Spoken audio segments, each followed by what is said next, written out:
Live from New Delhi, watching DD India Live, India's voice to the world.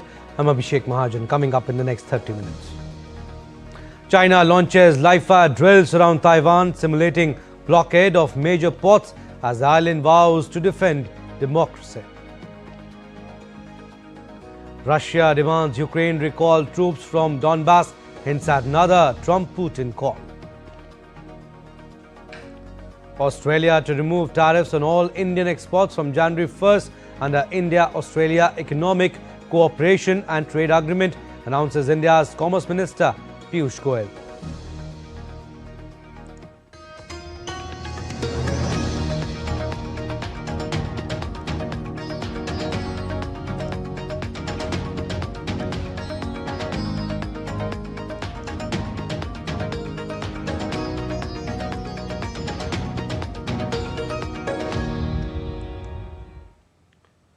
China launched its most extensive war games around Taiwan on Monday to showcase Beijing's ability to cut off the island from outside support in a conflict, testing Taipei's resolve to defend itself and its arsenal of US-made weapons. China said that it is conducting major military exercises around Taiwan, with live-fire activities to be conducted on Tuesday across 5 zones in waters and airspace near the self-governed island claimed by Beijing. A statement from a spokesman of the Chinese military said that starting December 29, the People's Liberation Army Eastern Theater Command is dispatching its Army, Navy, Air Force and Rocket Force troops to conduct joint military drills codenamed Justice Mission 2025. Taiwan has strongly condemned China's announcement of large-scale military drills around the island, calling them military intimidation and provocative actions destabilizing regional peace. Taiwan's defense ministry has deployed forces to monitor while urging restraint. Taiwan's Civil Aviation Administration said more than 100,000 air passengers will be affected by the live-fire drills that China has launched around the island. US President Donald Trump said on Sunday that he and Ukrainian President Volodymyr Zelensky were getting a lot closer to an agreement to end the conflict in Ukraine, though both leaders acknowledged that some of the thorniest details remain unresolved.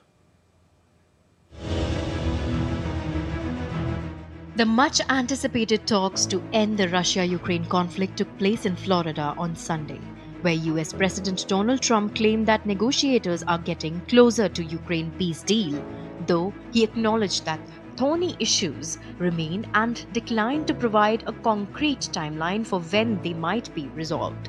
The two leaders spoke at a joint press conference after meeting at Trump's Mar-a-Lago resort in Florida. Trump said it will be clear in a few weeks whether negotiations to end the conflict will succeed. Both men have said that both countries are broadly in agreement about most of the points in the negotiation. Notably, however, both Trump and Zelensky did not offer any timelines, instead vowing to have their teams meet again in the coming weeks. Trump called it a terrific meeting and described Donbas, the eastern Ukrainian territory on the front line of fighting, as an unresolved issue, but said that they were getting a lot closer to an agreement. Trump said that Russia are going to be helping with the reconstruction of Ukraine. He added that he was open to visiting Ukraine, ideally after a deal was agreed. We had a terrific meeting. We discussed a lot of things. As you know, I had an excellent phone call with President Putin that lasted for over 2 hours.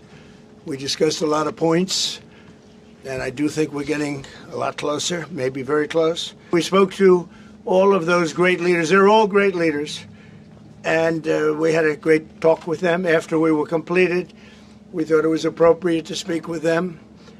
And our meeting was, somebody would say 95%, I don't know what percent, but we have made a lot of progress on ending that war, which is really certainly the most deadly war since World War II, probably the biggest war since World War II.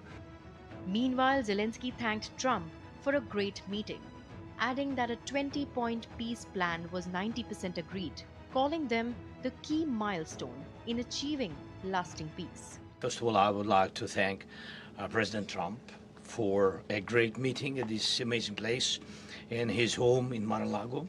And we had a really great discussions on all the topics, and we appreciate the progress that was made by American and Ukrainian teams in these recent weeks. And we discussed all the aspects of the peace framework, which includes, and we have great achievements, 20-point peace plan, 90% agreed, and US-Ukraine security guarantees, 100% agreed. US-Europe-Ukraine security guarantees, almost agreed. Military dimension, 100% agreed. Prosperity plan being finalized, and we also discussed the sequencing of the following actions. And we agree that security guarantees is a key milestone in achieving lasting peace, and our teams will continue working on all aspects. Just before Zelensky and Trump meet, Russian President Vladimir Putin and Trump spoke in a call described as productive by the US President and friendly by Kremlin. Following the meeting, Ukrainian President and other European leaders took to social media to thank US President Donald Trump and welcome progress made on peace negotiations aimed at ending Russia's conflict in Ukraine. Bureau Report, DD India. The US President Donald Trump spoke over a phone call with Russian President Vladimir Putin on Sunday for over an hour. Describing the conversation as good and very productive, the call initiated by the US focused on Ukraine conflict resolution prospects ahead of Trump's meeting with Ukrainian President Volodymyr Zelensky. Kremlin aide Yuri Ushakov said both leaders agreed a temporary ceasefire would prolong the war, urging Ukraine to make responsible decisions. The Russian president accepted Trump's proposal for working groups on mediation. They plan another call post-meeting. Putin noted Russian advances and no interest in waiting for withdrawals. The Kremlin said on Monday that Ukraine should withdraw its troops from the part of Donbas that it still controls if it wanted peace, and that if Kiev did not strike a deal, then it would lose yet more territory.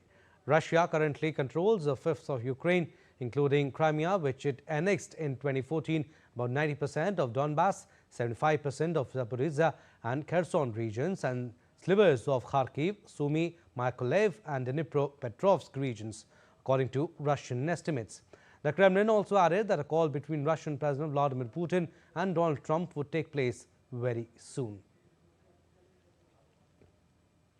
Ukrainian President Volodymyr Zelensky said on Monday that a draft peace framework to end Russia's war envisages US security guarantees for Ukraine for 15 years. Speaking to reporters in a WhatsApp chat, Zelensky added that he had asked US President Donald Trump to provide guarantees of up to 50 years. I already told him that we are already at war, and it has been for almost 15 years. And that is why I really wanted the guarantees to be longer. And I told him that we would really like to consider the possibility of 30, 40, 50 years. And then this will be a historic decision by President Trump. The president said that he would think about it. US President Donald Trump is expected to push for progress in the stalled ceasefire in Gaza when he meets with Israeli Prime Minister Benjamin Netanyahu on Monday for talks that will include Israel's concerns over Hezbollah in Lebanon and Iran. Netanyahu said this month that Trump had invited him for talks as Washington pushes to establish transitional governance and an international security force for the Palestinian enclave. Trump has said he could meet with the Israeli leader soon, but the White House has not confirmed the details. Netanyahu said on December 22nd that discussions were expected to cover the second phase of the Gaza ceasefire, as well as Iran and Lebanon. Washington brokered ceasefires on all three fronts, but Israel is wary of its foes rebuilding their forces after they were considerably weakened in the conflict. Now, Thailand's army on Monday accused Cambodia of violating a newly signed ceasefire agreement reached after weeks of deadly border clashes by flying more than 250 drones over its territory. Thailand and Cambodia agreed to the immediate ceasefire on Saturday, pledging to end renewed border clashes that killed dozens of people and displaced more than 1 million this month. The Thai army said Monday more than 250 unmanned aerial vehicles were detected flying from the Cambodian side intruding into Thailand's sovereign territory on Sunday night, according to a statement.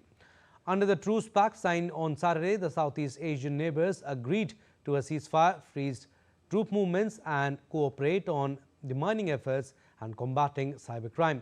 Cambodian Foreign Minister Prasar described the drone incident as a small issue related to flying drones seen by both sides along the borderline, adding that the two sides had discussed it and agreed to investigate and resolve it immediately.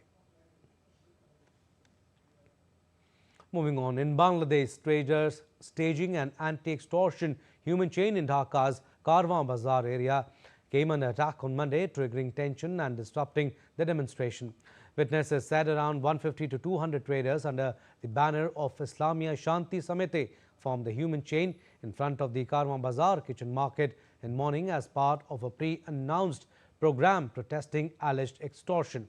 A group armed with sticks allegedly attacked the protesters, leading to a chase and counter-chase in the area.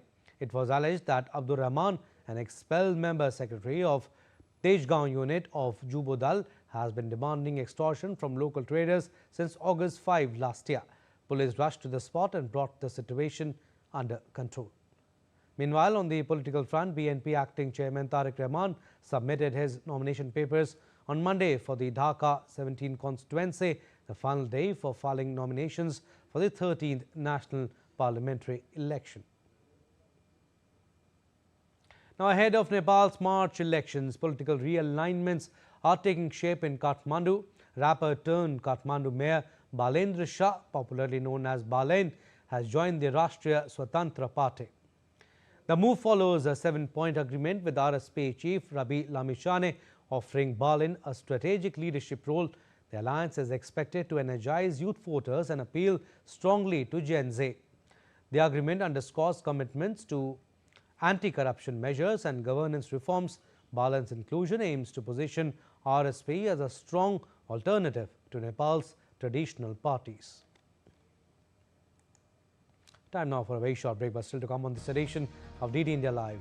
Defence Acquisition Council clears proposals worth rupees 79,000 crore to enhance the capabilities of the armed forces. Now, Bhutan's left-arm spinner Sonam Yeshe creates history, becomes first bowler ever to claim 8 wickets in a T20 game.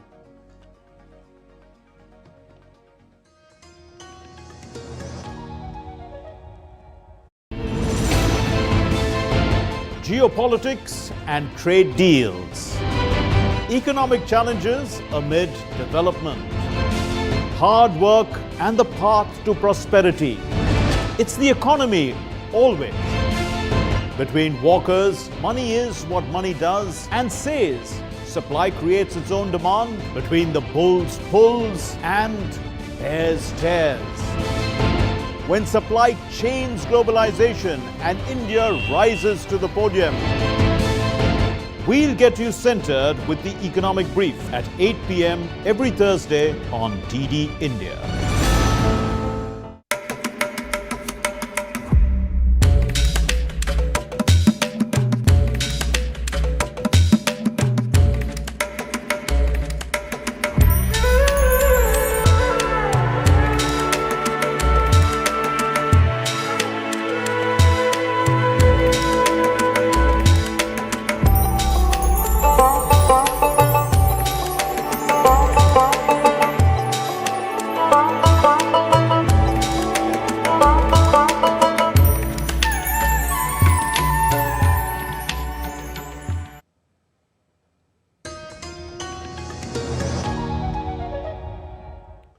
Welcome back. You're watching DD India Live. I'm Abhishek Mahajan. Some more stories. India's Commerce and Industry Minister Piyush Goyal announced on Monday that from January 1st next year, 100% of Australian tariff lines will become zero duty for Indian exports, opening new opportunities for labour-intensive sectors.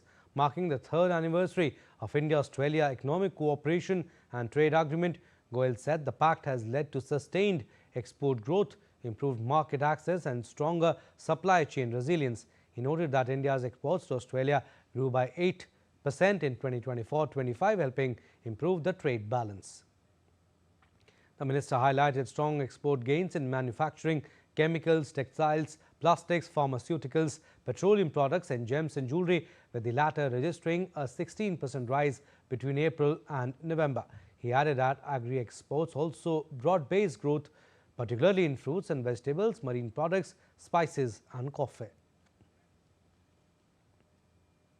India's industrial production grew at a two-year high of 6.7% in November this year, driven by strong performances in mining and manufacturing, mainly on account of order pile-up following a cut in GST rates. The factory output, measured in terms of the index of industrial production, had expanded by 5% in November 2024. Ahead of the festivals, GST rates were cut on a host of consumer items effective from 22nd September 2025 to boost demand and consumption in the country.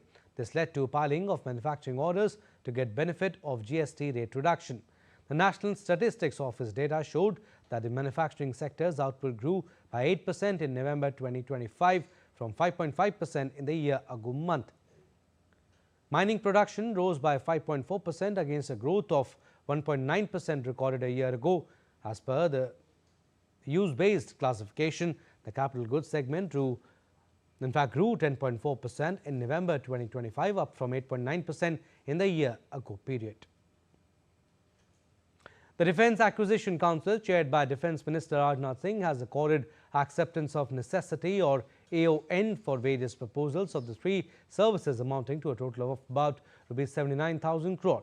During the meeting held on December 29, 2025, AON was approved for the procurement of loiter munition system for artillery regiments, low-level lightweight radars, long-range guided rocket ammunition for Pinaka multiple launch rocket system, and integrated drone detection and interdiction system Mark II for the Indian Army. For the Indian Navy, AON was accorded for procurement of bollard pull tugs, high-frequency software-defined radios, manpack, and for leasing high-altitude, long-range remotely piloted aircraft system. For the Indian Air Force, AON was approved for procurement of automatic takeoff landing recording system, Astra Mark II missiles, full mission simulator, and Spice 1000 long-range guidance kits, etc.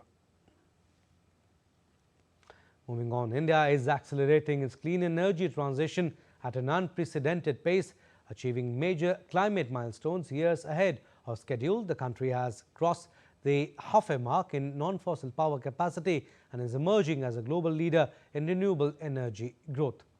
In line with Prime Minister Narendra Modi's COP26 vision, India is moving steadily towards its goal of 500 gigawatt non-fossil energy capacity by 2030. India reached 50% non-fossil power capacity in June 2025, 5 years ahead of its Paris Agreement target. India's non-fossil installed capacity reached 262.74 gigawatt or 51.5% of the total installed electricity capacity in November 2025. India's solar energy leads growth with 132.85 gigawatt installed, crossing 100 gigawatt in January 2025 and recording over 41% annual increase. Wind power crossed 50 gigawatt, reaching 53.99 gigawatt, with capacity addition rising significantly in 2025. India made new strides in the world of science and technology in 2025. From advances in space to developing indigenous semiconductor ecosystem to becoming a hub of global investments in emerging tech like AI. The next report takes a look at India's story in the domain of science and technology.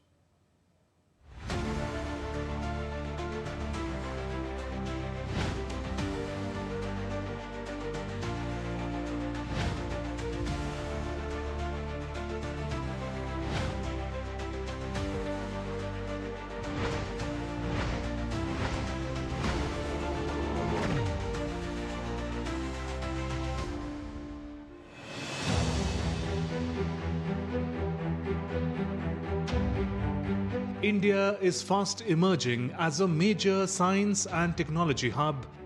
It secured 38th position in the Global Innovation Index among the top innovative economies in 2025.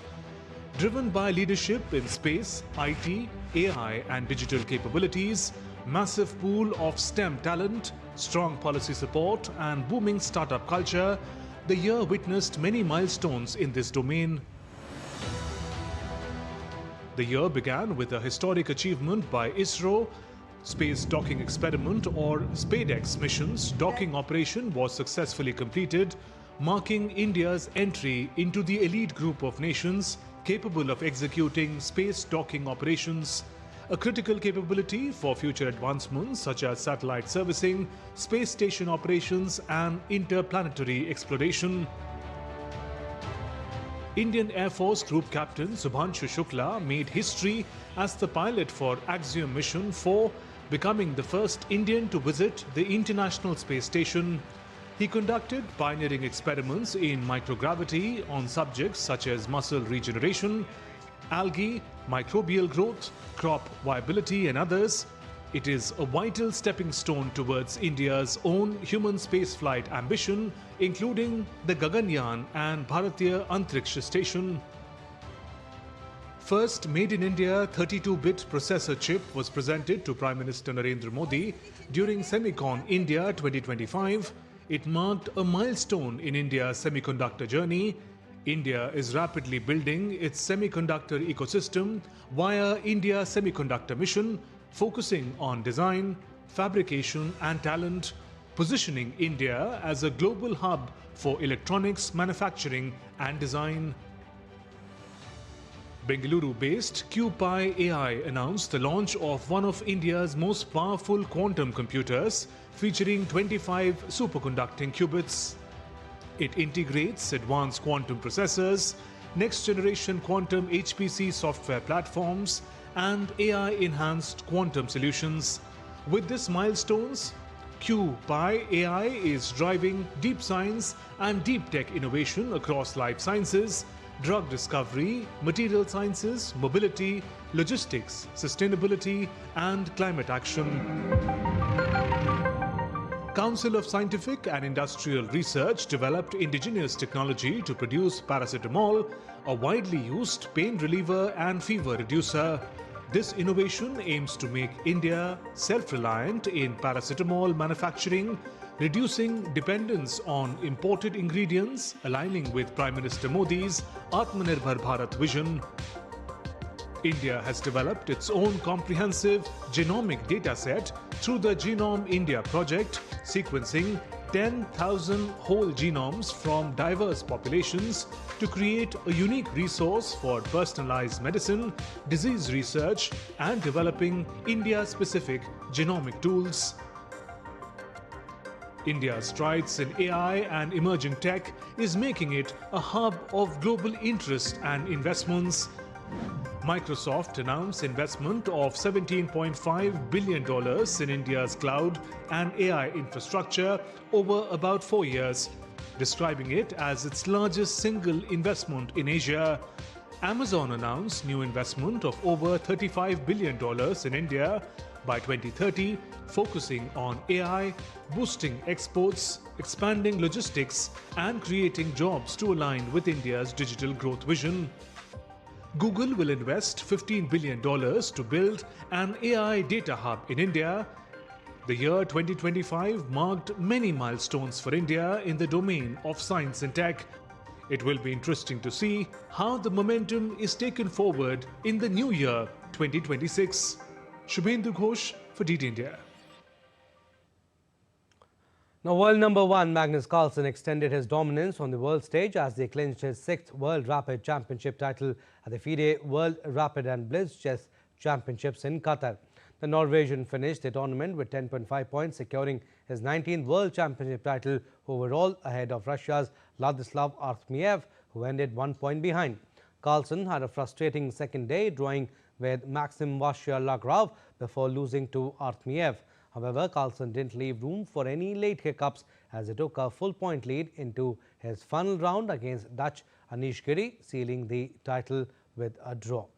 For India, Arjun Erigesi and Koneru Hampi won bronze in the open and women's sections, respectively. Defending champion Hampi had tied for first place, scoring 8.5 points, the same as Goryashkina and Zhu Jina. However, both had superior tie-break scores. Had Hampi secured a full point, she would have finished on 9 points and made history by winning her 3rd World Rapid title, something no women player has achieved so far.